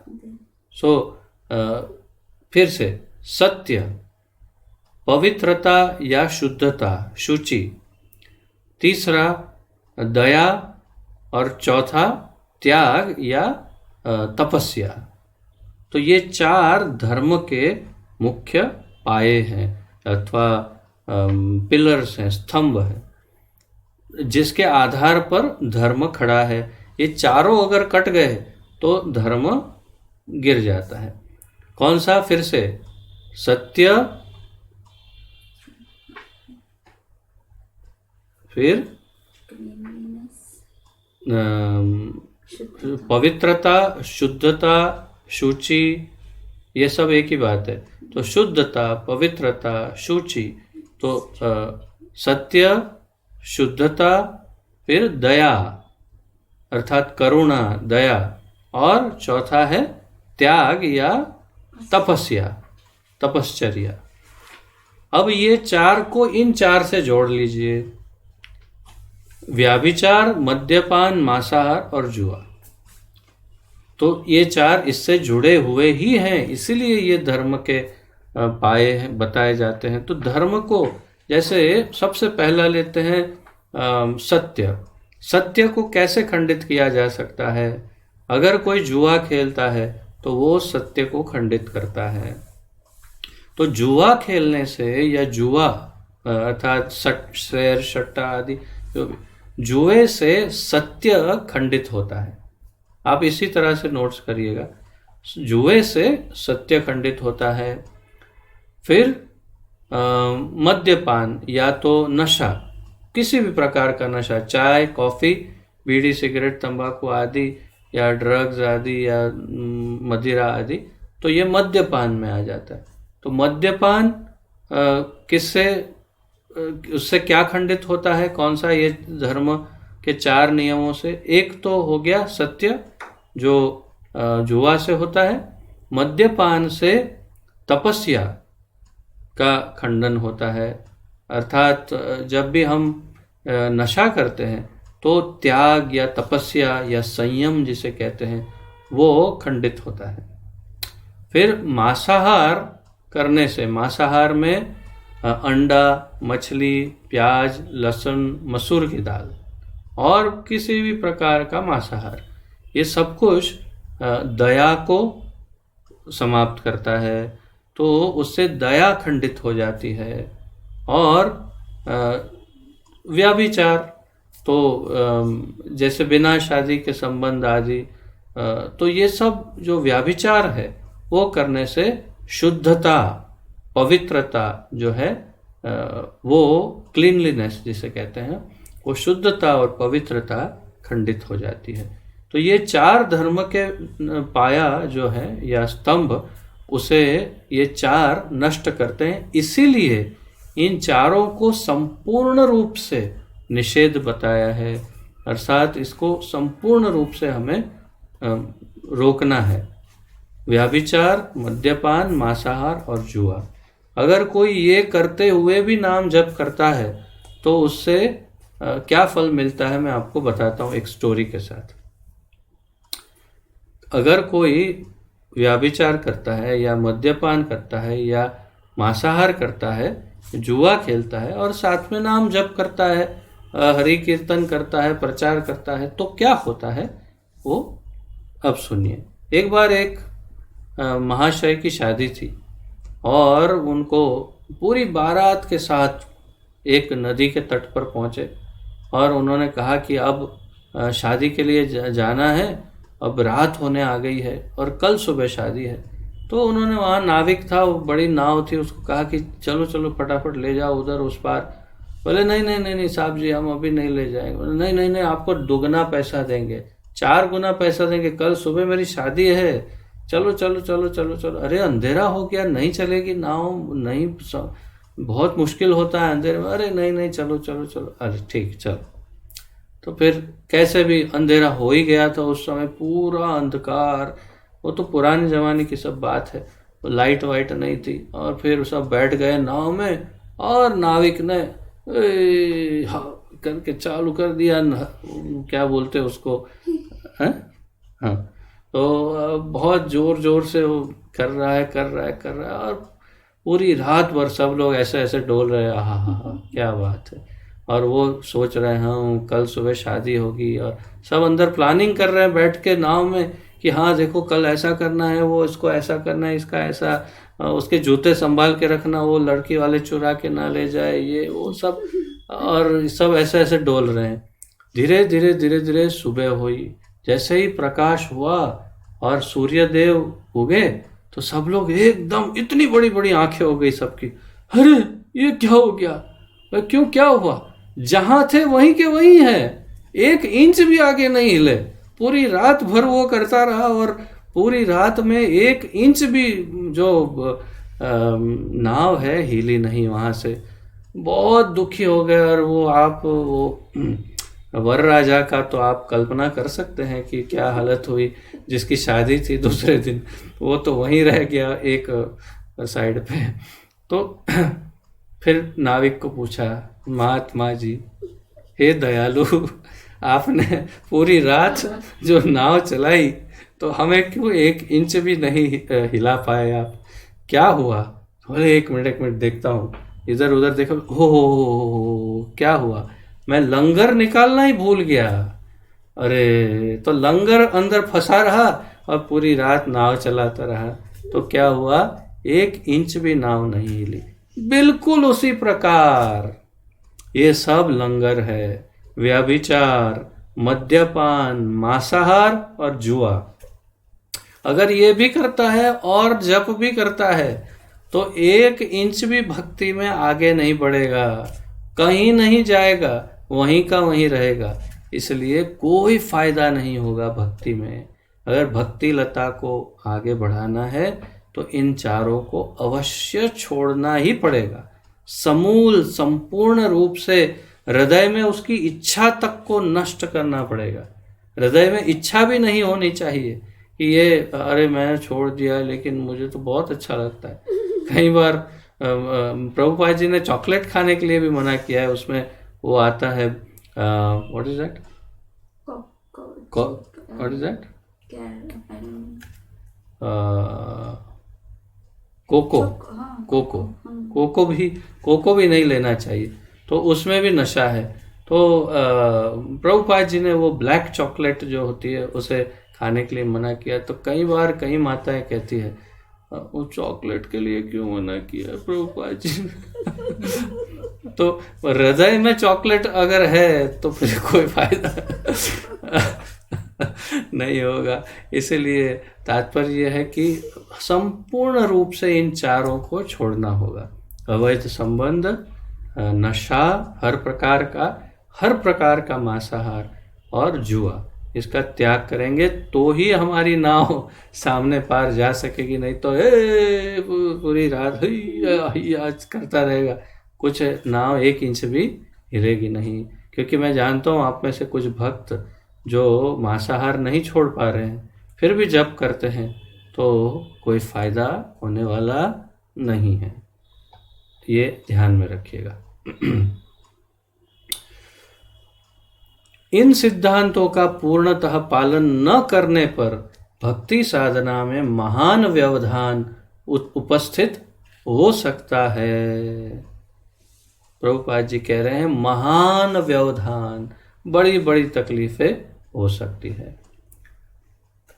तो आज के लिए इतना ही रखते हैं, आगे यही चर्चा आगे जारी रहेगी कल भी, जिसमें भक्ति लता को न सूखने के लिए क्या क्या और भी ध्यान में रखना है, वो सब चर्चाएं आगे चलती रहने वाली है। तो आप लोग अवश्य अच्छी तरह से नोट्स भी लिखते रहिएगा, ध्यान रखिएगा जो जो हम यहाँ चर्चा कर रहे हैं उसका पुनरावर्तन करिएगा, रिवीजन, रिपीटेशन, ताकि आप लोग कुछ भूले नहीं और अच्छी तरह से सबका पालन कर सकें। ये सब ध्यान में रखिएगा। और अब है प्रश्न उत्तरी का समय। तो कल एक बहुत बड़ी दुर्घटना हो गई और अभी उनको हंसी भी आ रही है थोड़ी थोड़ी, और मुझे भी हंसी आ रही है, लेकिन ये बड़ी दुर्घटना थी। और दुर्घटना यूँ थी कि हमारे प्यारे, हमारे दुलारे हेमंत प्रभु जी ने 2-4 बार हाथ उठाया होगा, परंतु उनका वीडियो फ्रीज हो गया या उनका वीडियो ठीक से ट्रांसमिट नहीं हो रहा होगा। तो उनका एक ही पोजीशन में ऐसे ही मुझे दिखाई दे रहा था, हाथ हिलता हुआ। और फिर बाद में रोते हुए उन्होंने मुझे व्हाट्सएप पर मैसेज भेजा, प्रभु जी मुझसे क्या अपराध हो गया, क्या गलती हो गई जो मैंने 2 बार हाथ उठाया और मैंने मुझे पूछा नहीं आपने। तो मैंने कहा बाबा इसमें मेरा भी कोई ऐसा कोई इंटेंशन, कोई ऐसी कोई इच्छा नहीं थी। आपका हाथ दिखाई नहीं दिया, तो मेरा आप सबसे यही निवेदन है कि ये हाथ भी उठाइए और आपके ये जूम में एक ऑप्शन दिया है रेज हैंड या हैंड रेज, उसको भी दबा दीजिए, ताकि साथ में ऐसे एक हाथ मुझे यहाँ दिखाई देगा, तो फिर आपका नंबर जाएगा नहीं और ऐसी बड़ी दुर्घटना फिर घटेगी नहीं जैसे कल हो गई। इसलिए सबसे पहला नंबर आज हेमंत प्रभु का, वही कल वाला भी प्रश्न भी पूछ लो और आज वाला भी पूछ लो, दोनों आज आपके लिए पहला नंबर। आपको मैंने अनम्यूट किया है, आप पूछ लीजिए। हाँ ऊपर देखिए, ऊपर हो गया हाँ हरे कृष्णा। देखो आपका वीडियो फिर फ्रीज हो गया।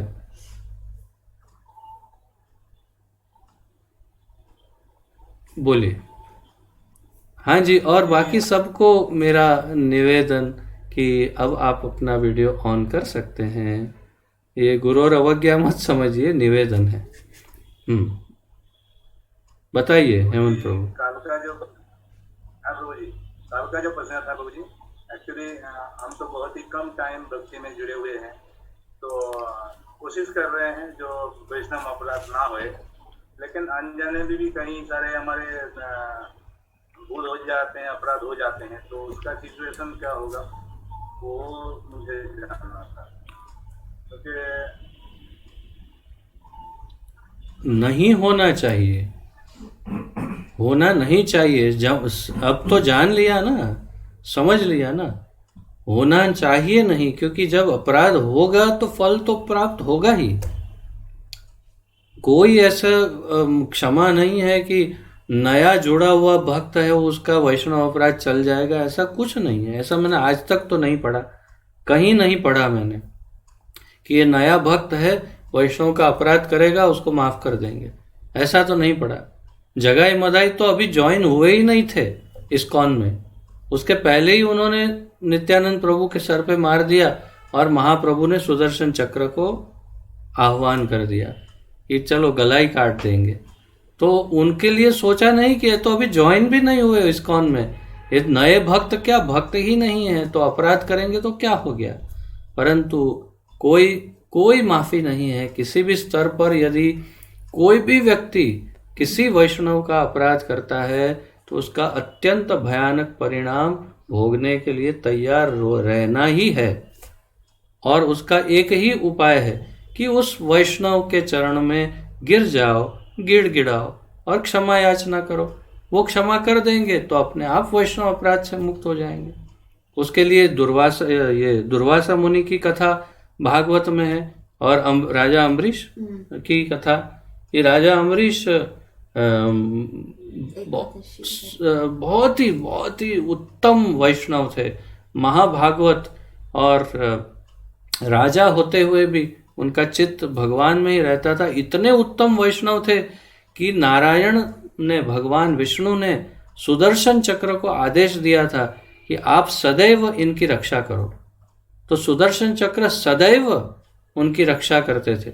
और दुर्वासा मुनि जो रुद्र अंश है, रुद्रांश 11 रुद्रों में से एक है, ऐसे अत्यंत शक्तिशाली ऋषि जो उनके दरबार में आए, इन्होंने एकादशी व्रत का पालन किया था। ऋषि ने कुछ आने में देर कर दी, इन्होंने पारण कर दिया और ऋषि ने बहुत क्रोधित होकर के कृत्या राक्षसी को उनके ऊपर छोड़ दिया कि जाओ जाके अम्बरीश को भस्म कर दो। तो वो कृत्या राक्षसी उनके पास आने लगी तो सुदर्शन चक्र वहीं थे, वो तो हमेशा थे उनकी रक्षा के लिए। उसकी अग्नि से कृत्या ही भस्म हो गई और फिर सुदर्शन चक्र उतने में ही शांत नहीं हुए। सुदर्शन चक्र ने दुर्वासा मुनि का गला काटने के लिए आगे बढ़ गए। तो दुर्वासा मुनि जो रुद्र के अंश हैं, उनका गला काटने के लिए सुदर्शन तैयार हो गए और दुर्वासा त्रिलोक में घूमने भागे, ब्रह्मा जी के पास भागे। ब्रह्मा जी ने बोला सॉरी, आउट जल्दी जाओ, यहाँ से जाओ, सुदर्शन है तुम्हारे पीछे, भागो। तो वहां से भगाया, महादेव के पास गए। महादेव ने देखा क्या, ओ जाओ भागो, यहाँ से भागो, पीछे सुदर्शन है। महादेव ने भी भगा दिया। नारायण के पास गए, नारायण ने कहा मैं क्या कर सकता हूँ, मेरे से कुछ नहीं होगा, सुदर्शन तो प्रोग्राम किया हुआ है, वो प्रोग्राम अभी चेंज नहीं कर सकता मैं। अगर कोई वैष्णव अपराधी है, उसका गला काटने का प्रोग्राम है, तो तुम जाओ, मैं भी कुछ नहीं कर सकता। अरे दुर्वासा ने बोला आप कुछ नहीं कर सकते तो उपाय तो बताओ। बोले हाँ, एक ही उपाय है, उसी अम्बरीश के चरणों में गिर जाओ, अगर वो आपको माफ कर दे और अगर वो सुदर्शन को आज्ञा दे तो सुदर्शन रुकेंगे। और वैसा ही हुआ, अम्बरीश के चरणों में गिर गए। अम्बरीश राजा ने सुदर्शन को प्रार्थना की। सब भागवत में बहुत सुंदर प्रार्थनाएं हैं, कितनी स्तुति की और सुदर्शन से कहा कि कृपया दया करके इनको क्षमा कर दीजिए, और सुदर्शन तुरंत अंतर ध्यान हो गए। तो तात्पर्य यह है कि वैष्णव का अपराध हुआ है, केवल वो वैष्णव ही क्षमा कर सकता है और कोई नहीं कर सकता। और वो वैष्णव कभी इस धरती से चले जाए या कुछ इधर उधर हो जाए, आप उनके संपर्क में ना रहे, उससे पहले क्षमा मांग लेनी चाहिए। बैठे बैठे सोचता नहीं रहना चाहिए हाँ कभी मिलूंगा तो क्षमा मांग लूंगा ना, उसमें कौन सी बड़ी बात है, कभी मिलेंगे क्षमा मांग लेंगे। तो आपको मालूम नहीं है कि वो उतना अपराध बढ़ता ही जाता है और भक्ति से हम और दूर दूर दूर होते ही जाते हैं। और इसलिए वैष्णव अपराध किसी से भी हो, कभी भी हो, तुरंत उस वैष्णव की क्षमा मांग लेनी चाहिए और उसे समाप्त कर देना चाहिए पूरी तरह से। ठीक है प्रभु, आप तृप्त हैं, संतुष्ट हैं? अच्छा, और मैं भी आपसे क्षमा मांगता हूँ, आपका अपराध अनजाने में हो गया, कल आपका हाथ दिखाई नहीं दिया। ठीक है। अब और कोई हाथ ऊपर करना चाहता है आज?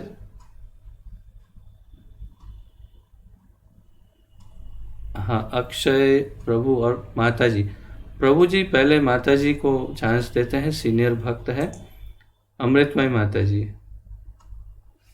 हाँ, हरे कृष्णा प्रभु जी, दंडवत प्रणाम। दंडवत प्रणाम। प्रभु जी, यहाँ जो मुक्ति की बात की है ना, वो जो 4 प्रकार की मुक्ति है उसकी बात है उसमें? हाँ जी, हाँ जी, बिल्कुल। वो आगे जाके समझाएंगे कि वही जो सायुज्य, सामीप्य, सारूप्य, सालोक्य और साष्टी, ये 5 प्रकार की मुक्ति को नहीं चाहता भक्त, वो आगे जाकर बताएंगे। तो वही 5 सायुज्य मुक्ति नहीं, कोई भी मुक्ति को वो नहीं चाहता भक्त, या तो नहीं उसकी इच्छा नहीं करनी चाहिए भक्त को। हाँ। ऐसा आगे चर्चा होगी, तब हम विस्तार से कर चर्चा करेंगे। ओके ओके जी माता। हाँ, हरे कृष्ण, दंडवत प्रणाम। दंडवत जी। अक्षय प्रभु। हरे कृष्ण प्रभु जी।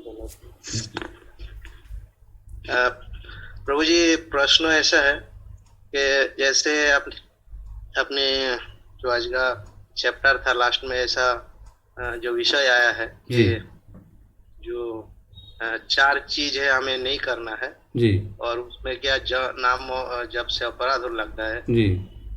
तो प्रभु जी उसमें थोड़ा ऐसा प्रकाश डालिए, थोड़ा चर्चा करिए कि जो नया भक्त होता है, जो शुरू में 2-4 माला करते हैं, तो वो तो ऐसा कोई नियम नहीं पालन कर पाते, तो वो अक्सर ऐसा सुन के घबरा जाए। नहीं घबरा, हाँ सर, नहीं, अच्छा किया आपने ये बताया, सही बात है। ये मैं ध्यान से थोड़ा निकल गया कि इसमें बहुत ज़्यादा नए भक्त हों, ऐसे भी कुछ भक्त हैं, तो बिल्कुल भी घबराइए मत। यहाँ तक कि नाम अपराध के साथ साथ भी जप कर सकते हैं, कोई बात नहीं। हाँ, वो 4 नियम को नहीं करना है वो, या अगर आप मांसाहार नहीं छोड़ सकते तो फिर आप नाम जप छोड़ दीजिए, क्योंकि फिर दोनों एक साथ नहीं चल पाएगा। हाँ, अगर 10 नाम अपराध की बात करते हैं तो उसकी चिंता मत करो, वो 10 नाम अपराध हो रहे हैं तो भी जप करो, पर जो 4 नियम बताए हैं उसको, इसमें भी विशेष रूप से मांसाहार अगर नहीं छोड़ सकते, तब तो फिर आपको यही निवेदन रहेगा कि आप नाम जप ही छोड़ दो, क्योंकि भगवान उस मुख में नहीं आना पसंद करेंगे जिसमें आप मांस या ये किसी ने बहुत अच्छा कहा कि ये हमारा शरीर कोई कब्र थोड़ी है या कब्रस्तान थोड़ी है जहाँ पर आप गड़े मुर्दे, ये मुर्दों को अंदर डालते हैं।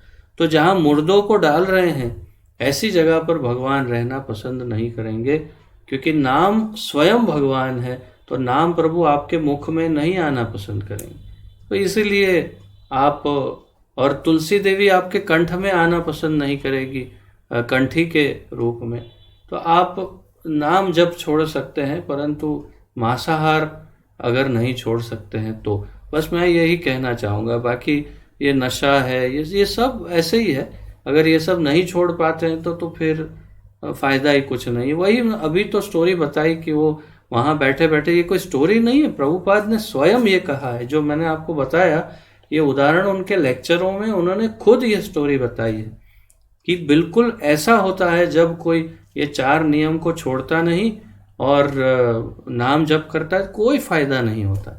तो फ़ायदा नहीं हो रहा है तो क्यों करे, उससे अच्छा है नाम जप ही छोड़ दो भाई, अपना जो खाना पीना है खाओ पियो मजा करो, और क्या करना। तो तात्पर्य यही है कि जिनको भगवान का नाम लेना है उनके लिए ये 4 नियम चुस्तता से पालन करना अनिवार्य। हाँ, कभी गलती हो जाए तो बात अलग है, गलती से कहीं पर जैसे कुछ प्याज गिर गया है और पता नहीं चला, मुंह में आ गया, तो क्या कर सकते हैं, या कभी गलती से कुछ गलती से हो गया हो तो अलग बात है, परंतु जान करके, जैसे कि नहीं व्यापारी के साथ बैठेंगे तो चाय पीना ही पड़ेगा ना, तो फिर क्या करें। तो ये जो है वो नहीं चलेगा। व्यापारी के टाइम पे सब नियम बाजू पर, व्यापारी के साथ चाय पीना पड़ेगा, बिल्कुल नहीं चलेगा। चाय नहीं पीना है तो नहीं पीना है, किसी भी अवस्था में नहीं पीना है। तो ये चुस्तता आनी आवश्यक है। इसलिए मैं ऐसे ही झूठ मूठ का इनको फुसलाऊं वो अच्छा नहीं है प्रभु। इसलिए जो सत्य है वही बता रहा हूँ। ये 4 नियम चुस्तता से पालन करो। 10 नाम अपराध में प्रॉब्लम नहीं है। अगर कुछ जैसे अभी इतना बोलने पर भी पायल तो कभी वीडियो ऑन करती ही नहीं, और इसके अलावा दूसरे 2 हैं उन्होंने अभी भी वीडियो ऑन नहीं किया हुआ है। तो ऐसे नाम अपराध नहीं लगेगा। ये सब छोटी छोटी बातें हैं और शुरुआती बातें हैं। सबसे पहली स्टेज है नाम अपराध युक्त नाम जप, फिर नामाभास और फिर शुद्ध नाम। तो नाम अपराध के साथ भी नाम जप चालू रखना चाहिए, कोई परेशानी नहीं है। परंतु हाँ, मांसाहार और जुआ नशा इसके साथ नाम जप नहीं रह सकता है। ये बड़ा भयानक हो जाएगा। इसलिए इतना मेरा निवेदन है। और यही आपका प्रश्न ऐसे ही कुछ था ना प्रभु? हाँ बोलिए ना प्रभु जी। तो फिर हमें क्या पहले 4 नियम पालन करके ही नाम करना चाहिए कि हम नाम करते करते धीरे धीरे त्याग हो जाए? नाम करते करते धीरे धीरे छोड़ सकते हैं, परंतु पता चल गया फिर तो छोड़ना ही पड़ेगा ना। तो धीरे धीरे नाम जपते जपते जपते जपते छोड़ते जाना है, एक एक जैसे जैसे पता चलता है। ये तो हमारे प्रभुपाद जी की दया है कि वो नाम जपते जपते छुड़वा रहे हैं। पहले छोड़ के फिर नाम जपना चाहिए, परंतु प्रभुपाद जी की करुणा की वजह से हम लोग जप करते करते धीरे धीरे छोड़ना। मैं तो वो स्टेज की बात कर रहा हूँ कि छूटता ही नहीं, उनकी मैं बात कर रहा हूँ। समझ रहे हैं ना? ये अंतर समझिए कि जो एकदम शुरुआत में है तो स्वाभाविक है नाम जप करेंगे, धीरे धीरे छोड़ेंगे। परंतु जब पता चल गया, सब अच्छी तरह पता चल गया, फिर भी एक हाथ में सिगरेट एक हाथ में जप माला जप करें, ऐसे नहीं चलेगा। ठीक है। और किसी का कोई प्रश्न है? सनातन प्रभु, तापस प्रभु, पहले सनातन प्रभु से पूछ लेता हूँ फिर। हाँ बोलिए सनातन प्रभु, आप अनम्यूट। हाँ आप बोलिए। हरे कृष्ण। जय। वैष्णव किसको कहते हैं? जो नया आदमी जोड़ते हैं उसको वैष्णव कहते हैं कि जो 4 नियम पालन करते हैं उसको वैष्णव कहते हैं? बहुत अच्छा प्रश्न पूछा है। जो भगवान कृष्ण में जिनकी आस्था हो, जो मानता हो कि भगवान कृष्ण भगवान है या नारायण भगवान है या विष्णु भगवान है या उनके किसी भी रूप में जिनकी आस्था हो कि ये भगवान है, उसे वैष्णव कहते हैं। वैष्णव के 3 प्रकार होते हैं, कनिष्ठ, मध्यम और उत्तम। परंतु जो भगवान का नाम एक बार भी श्रद्धापूर्वक ले लेता है, एक बार श्रद्धापूर्वक, महाप्रभु उन्हें भी वैष्णव कहते हैं। चैतन्य चरितामृत में महाप्रभु कहते हैं जो एक बार भगवान का नाम ले ले उसे भी वैष्णव कहते हैं। तो फिर जो मूल रूप से जिनको श्रद्धा हो कि कृष्ण भगवान है या तो भगवान के प्रति जिनको श्रद्धा हो उसे वैष्णव कहते हैं। फिर धीरे धीरे उसमें उन्नति होती है, नियम पालन आदि, और ये सब धीरे धीरे होता है। परंतु वैष्णव पहले ही हो जाता है जैसे ही वो भगवान के प्रति आकर्षित होता है। उचित है प्रभु? सुनाई नहीं दे रहा है, 1 मिनट, फिर से अनम्यूट करना होगा आपको। हाँ बोलिए प्रभु। मैंने किसी को हरे कृष्ण, तो उसने भी मुझे हरे कृष्ण बोला, फिर वैष्णव बन गया। धीरे धीरे बोलिए, आवाज कट के आ रही है। मैं कह रहा हूँ, मैं किसी को हरे कृष्ण बोला, उसने भी मुझे हरे कृष्ण बोला, तो वो भी वैष्णव बन गया। फिर महाप्रभु के निवेदन के अनुसार तो वो भी वैष्णव बन गया। जो किसी भी प्रकार से अगर उसने नाम एक बार ले लिया तो वैष्णव हो गया समझो। परंतु हाँ, अगर फिर वो भगवान के नाम का अपराध कर देता है तो फिर वो वैष्णव नहीं रहता। परंतु एक बार यदि उसने नाम ले लिया है मुख से भगवान का, तो वो भी वैष्णव हो जाता है। और फिर यदि वो अपराध नहीं करता तो वो भी जीवन मुक्त हो सकता है। प्रहलाद महाराज भागवत में बताते हैं कि कोई मजाक में, कोई गुस्से से, कोई टॉन्ट मारते हुए, कोई आभास में, किसी भी तरह यदि भगवान का नाम ले ले तो उसे वही फल मिलता है जो एक श्रद्धालु भगवान का नाम लेता है। प्रहलाद महाराज बोलते हैं इतना शक्तिशाली है भगवान का नाम, इतना भगवान के नाम में इतनी ज़्यादा शक्ति है कि वो कोई भी पात्र, कोई भी व्यक्ति कैसे भी जब नाम ले लेता है तो उसे तुरंत फल मिल जाता है, उसके करोड़ों कोटि जन्मों के पाप नष्ट हो जाते हैं। यहाँ तक कि जैसे कोई हराम कहता है तो उसके अंदर राम आता है, तो उसको भी वही फल मिलता है जो राम नाम जप करता है। इतना शक्तिशाली भगवान का नाम है, भगवान के नाम में इतनी शक्ति है। तो आपकी बात सही है, यदि आपने किसी को हरे कृष्ण कहा, उसने यदि किसी भी भाव से हरे कृष्णा जी हरे कृष्णा ऐसा कह दिया तो हो गया, उसका भी उद्धार हो गया और वो भी वैष्णव है। हमें फिर माला करने की क्या जरूरत है? हम भी एक बार बोले फिर, क्योंकि आप सतत निरंतर अपराध और पाप कर रहे हैं, इसीलिए आप सांस ले रहे हैं तो पाप कर रहे हैं, आप चलते हैं तो पाप कर रहे हैं। तो आपके सब पाप जो हैं उससे आपको मुक्त होने के लिए और भगवान के प्रेम की प्राप्ति के लिए, आपके हृदय को शुद्ध करने के लिए, भगवान की शुद्ध भक्ति को प्राप्त करने के लिए, भगवान की सेवा को प्राप्त करने के लिए सतत नाम जप करना आवश्यक है। जब आप नाम जप करेंगे तो हृदय शुद्ध होगा और भगवान की भक्ति और प्रेम आपके हृदय में स्थिर होगा। तभी होगा जब आप सतत नाम जप करेंगे, वो भी सालों साल, तब जा करके आपका हृदय निर्मल होगा। तो एक बार तो आपने नाम लिया, मुक्त हो गए, परंतु फिर तुरंत पाप कर सकते हैं, तो फिर क्या होगा? ठीक है। फिर उसी आदमी को मैंने कभी कुछ उल्टा सीधा बोल दिया, फिर मेरा वैष्णव अपराध हो जाती है उसी आदमी पे। बिल्कुल बिल्कुल, फिर आपका वैष्णव अपराध हो जाता है।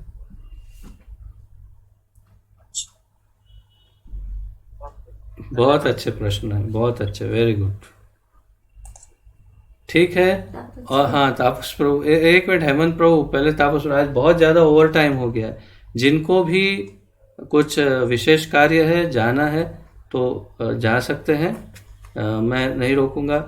अमृतमय माता जी, आपको यदि कुछ कार्य है, व्यस्त हैं, तो जा सकती हैं आप, या जिनको भी कार्य है कुछ जा सकते हैं, क्योंकि आज प्रश्न कुछ अधिक है। कहाँ गया तापस प्रभु? दिखाई नहीं। हाँ तापस प्रभु बोलिए।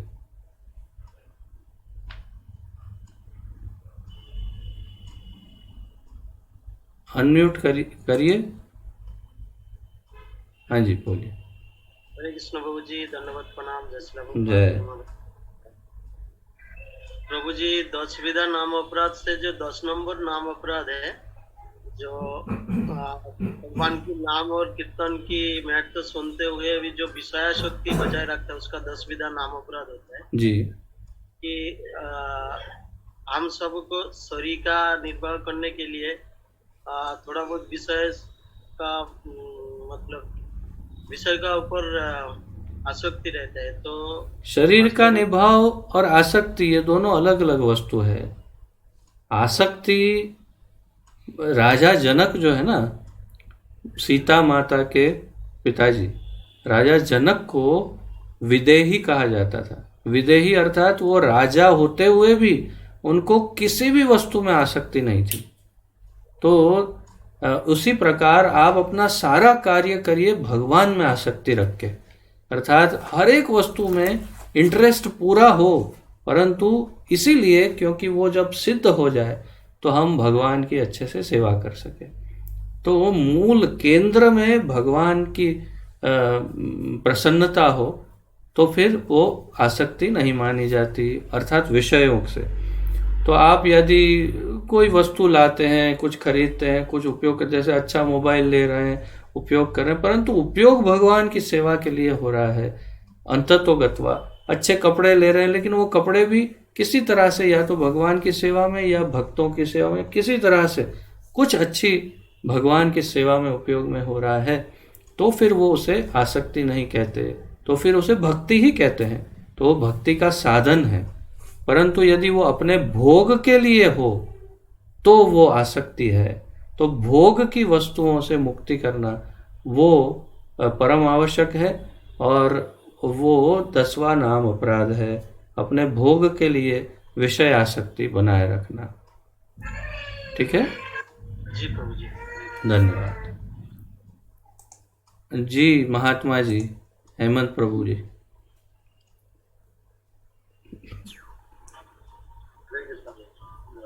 बोलिए। जी मैं अभी ये बोल रहा था, ये जो सनातन प्रभु जी है अभी प्रश्न कर रहे थे, प्रभु जी की बहुत ही सारे प्रश्न होते हैं, तो इसके लिए प्रभु जी को मैंने बोला जो हर क्लास में जुड़िए, क्लास जुड़ेंगे तो ऐसे ही प्रभु जी से जो आप सुनेंगे उसमें से आपका प्रश्न का उत्तर मिल जाएगा।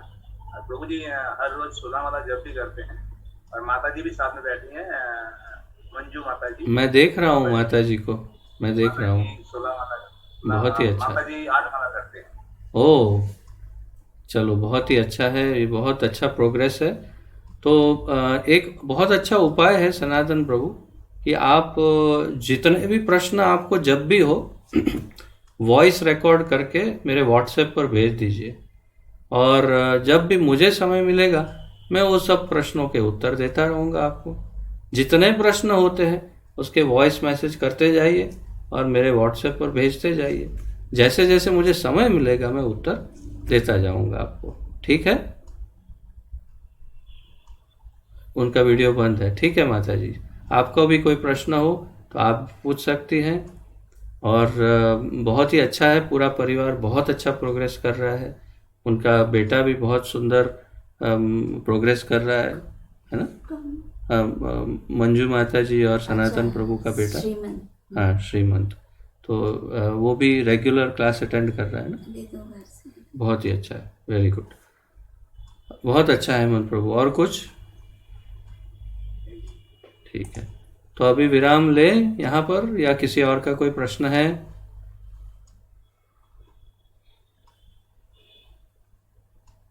किसी का हाथ बात ऊपर हो तो दिखाई नहीं दे रहा हो तो फिर गड़बड़ ना हो जाए कल तो अच्छा ठीक है, तो फिर विराम लेते हैं। वो मैंने बताया ना, हैंड रेस का वो बटन दबा देना अगर कुछ मुझे नहीं दिखाई दिया तो। मुझ पर भाई आरोप मत लगाना।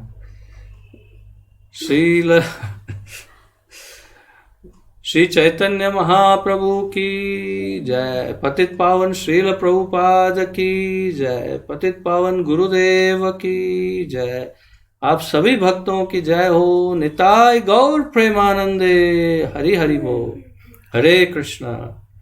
आप सबको दंडवत प्रणाम और आप सबका बहुत बहुत धन्यवाद।